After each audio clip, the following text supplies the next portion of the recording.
Charles le Sage est mort. Entouré de soutiens fidèles, le troisième monarque de la dynastie des Valois a su mettre en place une stratégie efficace en s'appuyant sur des lieutenants fiables pour mener à bien la reconquête du tiers ouest du royaume de France. Quand Charles V meurt, à seulement 42 ans, les Anglais n'ont plus pour possession continentale que 3 enclaves. La première autour de Calais, la seconde autour de Bayonne et la dernière autour de Bordeaux. L'Angleterre, qui a désormais à sa tête un enfant en la personne du jeune Richard II, n'a plus aucune capacité de projection sur le continent et ne peut plus faire face au royaume de France, qui a regagné son rang de première puissance d'Occident.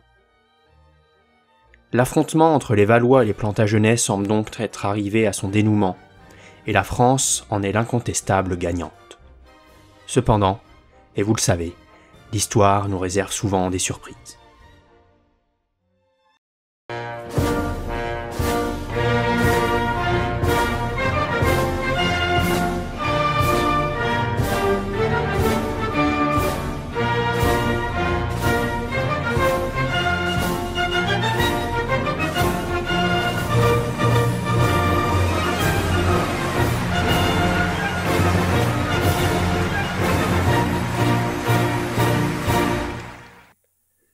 À la conquête de l'histoire. Charles VI, jeune roi d'un royaume en révolte. Nous l'avons vu dans l'épisode précédent, à la fin des années 1370 s'est effectué un changement de génération sur les trônes des grandes puissances européennes. France, Angleterre, Saint-Empire et Castille. Autant de royaumes qui ont désormais à leur tête un nouveau roi. Autant de souverains dont on ne connaît pas le caractère, les ambitions et les capacités, ce qui plonge l'Europe dans l'incertitude. D'autant plus que les deux puissances qui s'affrontent dans ce qui sera connu plus tard sous le nom de guerre de 100 ans ont à leur tête des enfants. Charles VI en France et Richard II en Angleterre. À toutes ces questions diplomatiques vient s'ajouter une crise religieuse, puisque depuis 1378, la chrétienté a 2 papes. Lors de l'élection du pape, la foule romaine prend les armes et fait pression sur les cardinaux pour qu'un pape italien soit élu. De fait, l'élection n'est pas libre ni valide pour beaucoup de cardinaux. Le nouveau pape, Urbain VI, achève de se mettre à dos une bonne partie des cardinaux par sa volonté de réforme intransigeante, mais aussi par sa brutalité à l'égard de ses opposants. Ces derniers se rassemblent donc à Fondi en Italie et élisent l'un des leurs, Robert de Genève, comme pape sous le nom de Clément VII. Il élit demeure à Avignon et se place donc sous la protection du roi de France. Chaque royaume, en fonction de ses intérêts politiques, choisit de soutenir Urbain VI, comme l'Angleterre ou le Danemark, ou bien Clément VII, comme la France, Naples et la Castille. D'autres modifieront leur soutien au gré de leurs intérêts, comme les princes du Saint-Empire ou bien les Portugais. C'est avant tout une querelle de rois et d'ecclésiastiques de haut rang. Pour le peuple, ça n'a que peu d'intérêt. Tout au plus sait-on qu'il existe 2 papes. Enfin surtout que les autres ont un antipape. Mais il ne fait aucun doute pour les Parisiens que le pape est Clément VII. Tout comme pour les Londoniens, il ne fait aucun doute que le pape, c'est Urbain VI. Mais focalisons-nous sur l'état des 2 belligérants principaux à l'aube de cette décennie 1380. Du côté français, le peuple a vu la guerre se dérouler sur son sol, et a donc énormément souffert.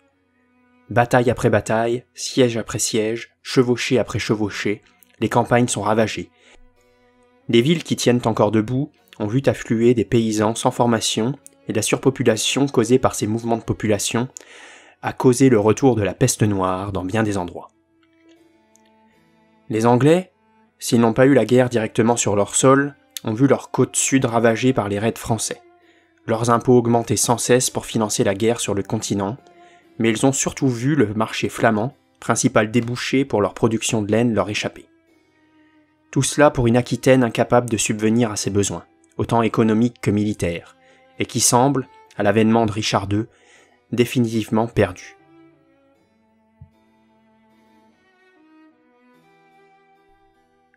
De part et d'autre de la Manche, la population est lasse de la guerre, et le sentiment de désespoir n'a d'égal que la misère qui gangrène la société. En Angleterre, au sein même du gouvernement, la lutte de pouvoir est déclarée pour s'accaparer les maigres profits de la couronne. D'un côté, les fidèles du prince de Galles qui pensent pouvoir contrôler le fils de leur ancien maître, et de l'autre, Jean de Lancastre, oncle du nouveau roi. Et vu qu'il n'y a pas de régent, mais une commission chargée du gouvernement, choisie par le Parlement, eh bien personne ne parvient à prendre l'avantage. Finalement, au début du règne de Richard II, il n'y a que des mécontents en Angleterre. De l'autre côté de la Manche, Charles V n'a pas fait la même erreur que son homologue anglais. Le roi sage a tout fait pour organiser au mieux sa succession. L'aîné de ses frères, Louis d'Anjou, aurait la régence du royaume. Philippe de Bourgogne et Jean de Berry auraient la tutelle des enfants, Charles VI et son jeune frère Louis, tandis que les vieux conseillers du roi seraient rassemblés en un conseil de gouvernement et auraient la réalité du pouvoir politique. Tout semble donc clair et extrêmement bien organisé. Seulement, à la mort de Charles le Sage, rien ne se passe comme prévu. Louis d'Anjou prend le pouvoir sans rien demander à personne, et les oncles du jeune roi Charles VI, Bourgogne et Berry, n'entrent au conseil du roi que pour y contrebalancer l'avis des anciens conseillers de Charles le Sage. Ces conseillers sont rapidement exilés ou réaffectés, ce qui détruit l'équilibre savamment préparé par Charles V. Rapidement, Jean de Berry est attiré par ses intérêts en Languedoc, tandis que Louis d'Anjou se détourne de la régence pour se focaliser sur sa succession au trône de Naples, ancienne possession angevine. Finalement, il ne reste à Paris que Philippe de Bourgogne, qui devient de facto le maître du royaume. Quand en 1381 Charles VI a 13 ans, et atteint donc la majorité fixée par son père, rien ne change. Le jeune roi est tenu à l'écart et ses oncles utilisent les finances du royaume pour servir leurs intérêts. Louis d'Anjou fait financer son expédition en Italie par la couronne de France, tandis que Philippe de Bourgogne pioche dans les caisses pour mener une expédition afin de soumettre la Flandre. En 1385, Charles VI a quasiment 18 ans, et à l'âge auquel son père gouvernait un royaume en guerre et en proie à la guerre civile, il laisse faire. Son frère, Louis de Touraine, futur Louis d'Orléans, ne se satisfait en revanche pas de la situation, et il veut sa part dans le gouvernement du royaume et dans les profits à en tirer. Avec le mariage du roi en juillet 1385, on voit apparaître une nouvelle venue sur la scène nationale, Isabeau de Bavière, dont la famille, les Wittelsbach, règne en Hollande, en Hainaut et en Bavière. Choisie par le duc de Bourgogne pour faciliter sa politique flamande, elle constituera une force supplémentaire qui tentera de contrôler celui dont la postérité se souviendra sous le nom de Charles le Fol. Pendant que le roi délègue le pouvoir à ses oncles, la révolte gronde en France, mais également partout en Europe. Que ce soit dans les régions industrielles comme les Flandres, dans des grands ports de commerce comme Bruges ou Rouen, dans des petites villes de province comme Béziers ou Le Puy, ou encore dans les capitales comme Londres ou Paris, la population prend les armes. Il ne faut y voir aucune concertation. Les raisons qui poussent les habitants à se soulever sont locales. Ici on se bat pour une baisse de taxes, là on se révolte contre les privilèges, et là-bas on prend les armes contre une oppression sociale trop forte. À la fin du XIVe siècle, on connaît une conjecture révolutionnaire qui a probablement été retardée par l'apparition de la peste noire. Mais les revendications dans cette société médiévale qui se remet difficilement de la saignée causée par la mort noire n'ont guère évolué. Y voir là une mise en place d'une lutte des classes serait faire un véritable anachronisme. Si des affrontements entre bourgeois et ouvriers éclatent par endroits, les camps se font également en fonction des opinions politiques, mais également en fonction des professions. Et par exemple, à Florence, la révolte est menée par de très riches bourgeois, à l'image de ce qui s'est passé à Paris quelques années plus tôt avec Étienne Marcel. Les premières révoltes urbaines ont lieu en 1378 dans le Languedoc, puis c'est Florence qui se soulève, mais la première véritable révolution a lieu dans les Flandres l'année suivante. Intéressons-nous donc de plus près à cette région du royaume de France. En Flandre, Bruges est la plaque tournante de tout le commerce international de l'Europe du Nord, mais elle ne dispose que d'un port médiocre et doit compter sur le port de l'Écluse pour avoir accès à la haute mer. D'autre part, Bruges est très mal reliée par voie fluviale à l'intérieur des terres, et ne peut compter que sur le réseau terrestre pour écouler les marchandises qui passent par son port. Si la Flandre veut assurer son indépendance économique, il lui faut réformer en profondeur les infrastructures de sa région, afin de ne pas dépendre de Paris, Lyon, ou encore du grand port de l'Escaut qu'est Anvers. Si le comte de Flandre n'a pas pu placer son comté hors d'atteinte des Valois, avec, comme je l'ai dit dans l'épisode précédent, le mariage de sa fille avec Philippe de Bourgogne, qui est l'oncle du roi de France Charles VI, il peut néanmoins assurer au comté la grande voie d'accès à la mer qui lui manquait. Il autorise donc à la fin des années 1370 les Brugeois à faire creuser un canal entre le Lys et l'Arrey, ce qui permet ainsi à Bruges de détourner d'Anvers le trafic de la Flandre occidentale, et ce faisant, Bruges venait concurrencer Gand dans le trafic fluvial vers l'intérieur des terres. À Gand, on apprécie moyennement ces grands travaux, et rapidement les tisserands et bateliers gantois vont saboter le chantier du canal, puis se lancent dans une insurrection ouverte contre le pouvoir comtal. Très vite, les Gantois sont isolés en Flandre, et mal ravitaillés, menacés en permanence par l'armée du comte, ils vivent à partir de 1380 un état de siège quasi permanent. C'est dans ce contexte compliqué pour les Gantois que sort de l'anonymat Philippe van Artevelde, le fils de Jacques van Artevelde, le chef des révoltés de 1345. Il permet au mouvement insurrectionnel de gagner en cohésion et en cohérence, puis il prend contact avec l'Angleterre afin de s'assurer qu'elle poursuivra ses livraisons de laine. Van Artevelde entreprend surtout d'essayer de rapprocher les différentes villes industrielles de Flandre, Bruges, Gand et Ypres, qui selon lui souffrent toutes de la prépondérance des milieux financiers et de la mévente de leur production industrielle. Les grands centres industriels ne sont alors pas capables de se rendre compte que leurs problèmes viennent de leur société sclérosée, de leur manque d'innovation et d'initiative, tandis que dans les plus petites villes, l'industrie qui n'était pas soumise au corporatisme des différents métiers, on voyait la production augmenter à la fois en quantité, mais surtout en qualité, dépassant ainsi les grands centres urbains. En 1382, Van Artevelde est nommé capitaine général de Gand, puis le 3 mai, il fait irruption à Bruges pendant une fête religieuse. Pris par surprise, les hommes du comte ne sont pas capables de le défendre efficacement, et Louis de Malle doit s'enfuir en traversant les douves à la nage, tandis que les artisans et boutiquiers brugeois qui refusent de rejoindre la révolte sont égorgés. Les autres villes de Flandre qui sentent le vent tourner se joignent alors à la révolte, et à l'automne 1382, Philippe van Artevelde est le véritable maître de la Flandre. Louis de Malle, tout d'abord réfugié à Lille, n'a d'autre solution que de venir implorer l'aide du roi de France, comme dut le faire son père 40 ans plus tôt.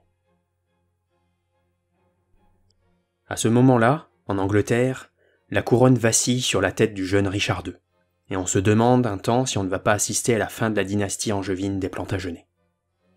En effet, une violente révolution secoue la perfide Albion. Outre-Manche, on ne se soucie plus de Bordeaux, Calais ou du Ponthieu.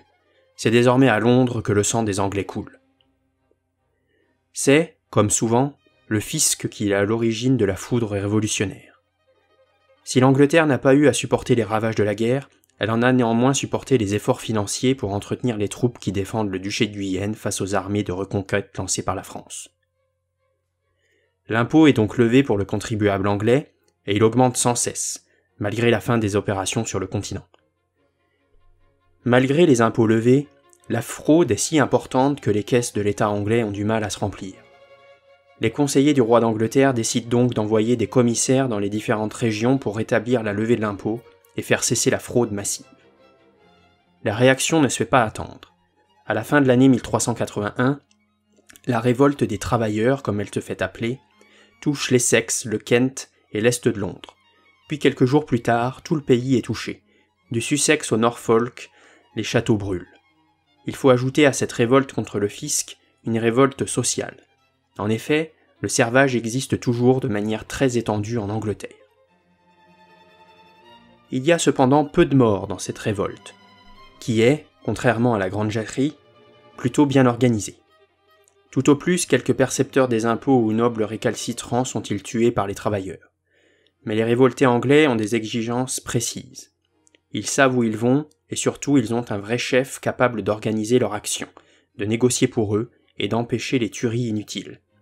Ce chef, c'est Wat Tyler. En 15 jours, les travailleurs sont à Londres, qui ne résistent pas plus d'une nuit avant d'ouvrir ses portes. Il y a là plus de 30 000 hommes qui campent dans la ville, brûlent quelques hôtels aristocratiques, et les conseillers du roi les moins populaires sont tués, mais globalement, Wat Tyler fait régner la discipline au sein de sa troupe. Tyler et ses hommes ne cherchent ni le butin ni le bain de sang. Ils ont des revendications. Abolition du servage, abolition des règlements qui constituent le droit du travail, redistribution des terres de l'Église aux paysans, et entament donc des négociations avec le roi. Richard II fait semblant de négocier, il gagne du temps. Il sait que Robert Knowles regroupe une forte armée. Puis le 15 juin, quand il apprend que Knowles est prêt, il change brutalement de ton. Tyler est mis à mort dans le palais royal, puis l'armée de Richard II entreprend de chasser de Londres les paysans qui n'ont d'autre choix que de regagner leur village, talonnés par les soudards de Knowles. L'aventure est terminée, et les concessions faites à Wat Tyler finissent aux oubliettes. La France n'échappe pas non plus à cette vague révolutionnaire. Dès le lendemain de la mort de Charles le Sage, qui avait fait abolir les fouages sur son lit de mort, il y a des troubles dans le royaume. En effet, le conseil du roi, qui a besoin d'argent pour faire fonctionner le royaume, est obligé de trouver d'autres sources de liquidité, ce qui est loin d'être accepté, et ce dans toutes les strates de la société. Donc encore une fois, c'est le fisc qui est à la source de la contestation. Des négociations sont entamées avec les différents corps de métier, puis le rétablissement des aides est publié en janvier 1382, mais un peu à la sauvette, sans que personne ne s'en aperçoive. Avec le temps, lorsque les agents royaux préparent la levée des impôts, la colère commence à monter dans la capitale, où on disait ouvertement qu'on ne paierait rien. Un premier soulèvement a lieu à Rouen, puis c'est au tour de Paris de connaître la foudre révolutionnaire. Après les événements de Rouen, les Parisiens se sentent pousser des ailes, et le 1er mars 1382, une émeute éclate aux Halles, puis gagne toute la rive droite. Ouvriers au chômage, maîtres de métier et artisans se trouvent côte à côte et prennent pour cible des percepteurs des impôts, des usuriers ou des bourgeois qu'ils jugent trop riches. Les émeutiers, persuadés que la réaction royale ne va pas tarder, cherchent à se procurer des armes. Et ils se saisissent de plusieurs milliers de maillets de plomb, d'où ils tireront leur surnom de maillotins. Ces maillotins ouvrent ensuite les prisons afin de renforcer leurs troupes, puis c'est au tour du palais d'être saccagé. Tentés dans un premier temps de soutenir la rébellion, les grands bourgeois parisiens changent rapidement d'avis. Ils en voulaient au fisc, mais certainement pas au point de voir la capitale saccagée, sans parler du fait que les morts commencent à se compter par dizaines. Les émeutiers envoient rapidement une délégation aux gens du roi. Leurs demandes sont simples. Amnistie générale et abolition de l'impôt. C'est refusé. À leur grand regret, les maillotins sont cependant dans l'incapacité de trouver un véritable chef, comme l'ont fait les Gantois avec Van Artevelde. Ne voulant malgré tout pas que la situation s'envenime encore plus, une amnistie est finalement proclamée, sauf pour une quarantaine de meneurs dont 12 seront pendus. Un calme relatif revient dans la capitale. Les bourgeois sont satisfaits. La révolte populaire est matée pour longtemps, tandis que leurs affaires reprennent de plus belle.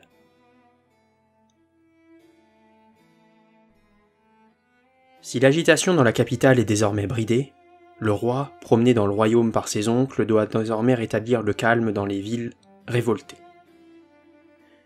Il se rend tout d'abord à Rouen, où quelques têtes sont coupées, puis Philippe de Bourgogne décide ensuite d'aller porter le fer en Flandre, principalement pour y défendre ses intérêts. Le 18 août 1382, Charles VI prend l'oriflamme à Saint-Denis et se dirige vers Gand pour y châtier les rebelles. Une couleur de croisade est donnée à l'expédition puisque les Gantois, tout comme les Anglais, ont choisi pour pape Urbain VI, contrairement aux Français qui soutiennent Clément VII. En novembre, l'armée royale, forte de 10 000 hommes, quitte l'île puis franchit la Lys à Comines, et le 21 novembre, Ypres se soumet. Comptant sur la rivière pour assurer sa protection, la défense de Van Artevelde est prise en défaut. Pour éviter que Gand ne soit assiégé, il n'a pas d'autre choix que de chercher à livrer une bataille en rase campagne.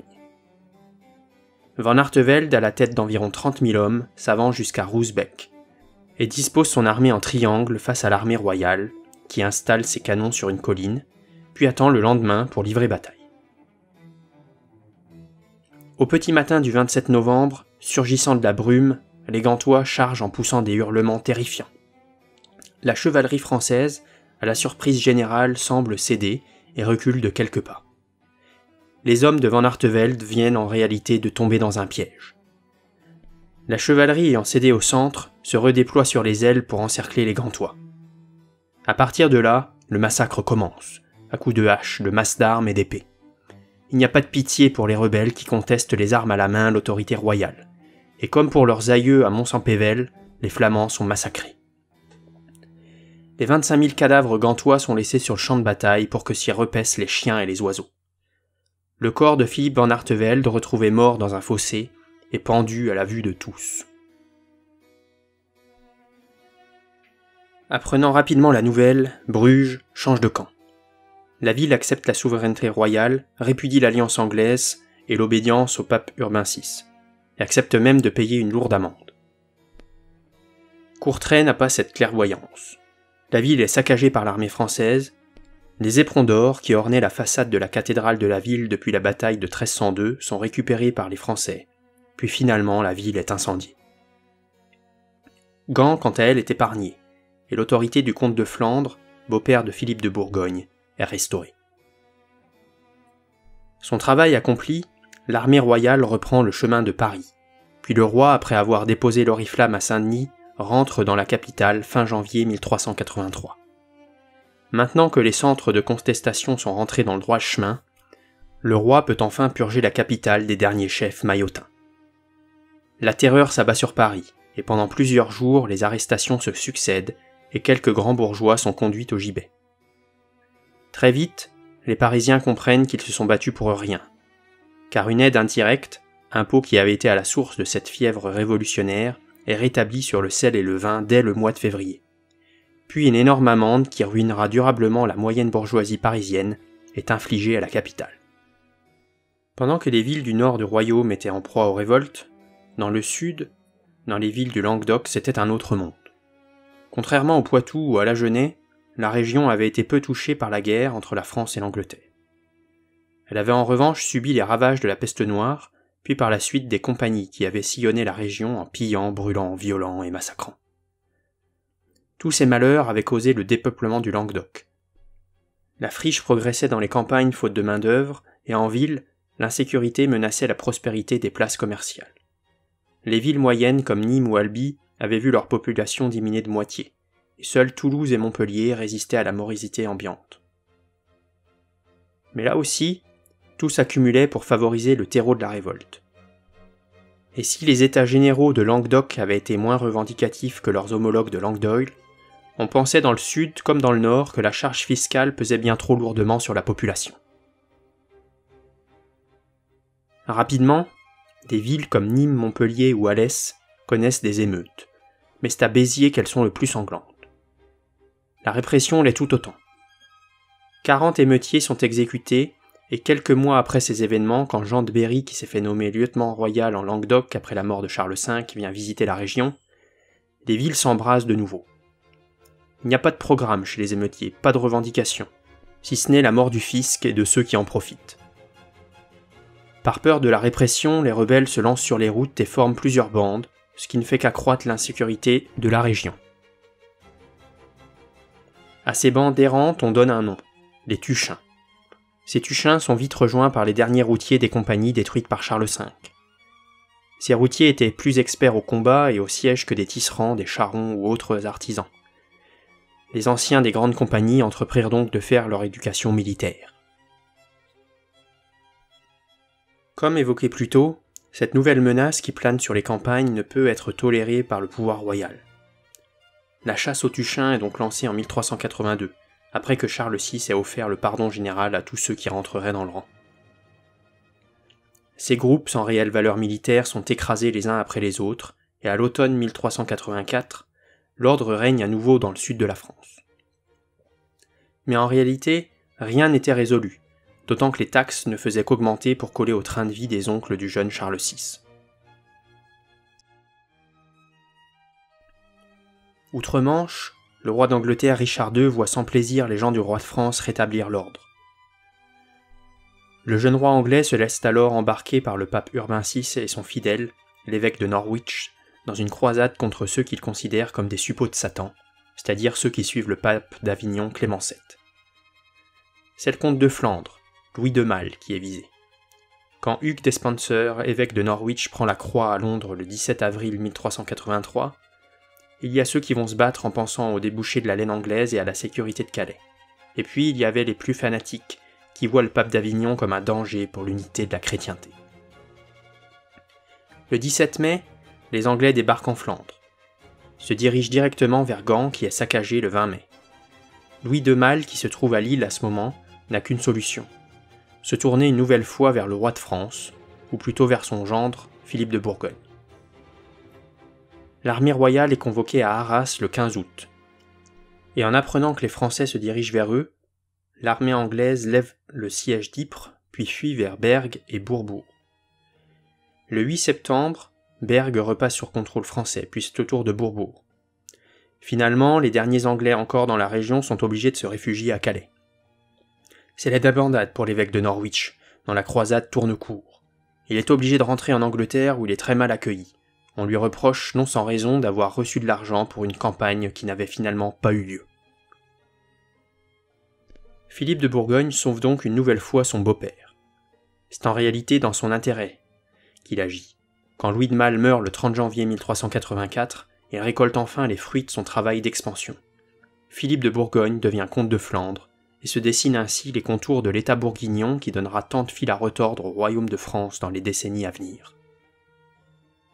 En Flandre, il n'y a guère que les Gantois qui se révoltent lors de la prise de contrôle du comté par l'oncle du roi de France. Mais après des discussions entre les deux parties, un accord est finalement trouvé. Les Gantois obtiennent leur liberté de commerce, ainsi que la liberté d'adhésion à l'un ou l'autre pape. En échange, Philippe de Bourgogne obtient la paix dans son comté. Dans le reste de l'Europe occidentale, on est cependant loin d'être arrivé à la paix. Tout juste repoussait-on les trêves, on parlait toujours de la guerre. Le duc de Lancastre, qui avait épousé une fille de Pierre le Cruel, se battait en Castille contre Henri de Trastamare et ses alliés français, pendant que les Écossais harcelaient la frontière anglaise avec l'approbation du royaume de France, et que Philippe le Hardi massait des troupes en Flandre en vue d'un débarquement en Angleterre. Tout était d'ailleurs prêt pour aller porter le fer en Angleterre. Mais à force d'attendre l'arrivée de Jean de Berry empêtré dans ses affaires languedociennes, on rate le coche. Quand l'oncle du roi arrive enfin à l'Écluse le 14 octobre 1386, il est trop tard. Le temps est mauvais, les jours sont trop courts pour se lancer dans une expédition pareille au milieu des jours pluvieux de l'automne. Plusieurs fois, la flotte sera assemblée pour une telle opération, mais jamais le royaume de France ne put aller jusqu'au bout. Il n'y aura finalement pas de débarquement. En 1388, poussé par son jeune frère Louis de Touraine, futur Louis d'Orléans, Charles VI convoque le Conseil royal. Il a 20 ans, il est temps pour lui de régner. Pris au dépourvu, ses oncles Berry et Bourgogne demandent un dédommagement, qui eût démembré le royaume. La Guyenne pour l'un, la Normandie pour l'autre. Charles VI a le cran de refuser. Les ducs n'ont pas d'autre choix que de céder. Charles VI rappelle au pouvoir les vieux conseillers de son père, Jean le Mercier, Bureau de la Rivière, Jean de Montagu, et d'autres qui étaient tenus à l'écart par les oncles du roi depuis 8 ans. Ils seront surnommés avec mépris les Marmousets par les partisans des ducs. Le nouveau conseil royal peut également compter sur le soutien du maréchal Louis de Sancerre et du connétable Olivier de Clisson. Mais en réalité, le véritable chef du conseil royal, le principal opposant au duc, c'est le jeune frère du roi, le futur Louis d'Orléans. Petit à petit, deux partis vont se former dans le royaume de France, l'un autour des oncles du roi et l'autre autour du frère du roi. C'est dans cette adversité que se trouvent les germes de la future guerre civile qui va bientôt agiter le royaume. D'un côté les Armagnacs, de l'autre les Bourguignons. Et au milieu de tout ça, un roi qu'on appellera bientôt Charles le Fol, qui après avoir perdu la raison sera tour à tour la marionnette de sa femme, de ses oncles, de son frère et celle du roi d'Angleterre. Voilà, j'espère que cet épisode vous aura plu. Si c'est le cas, n'hésitez pas à vous abonner à la chaîne, à cliquer sur j'aime et à me laisser un commentaire. À bientôt pour le prochain épisode.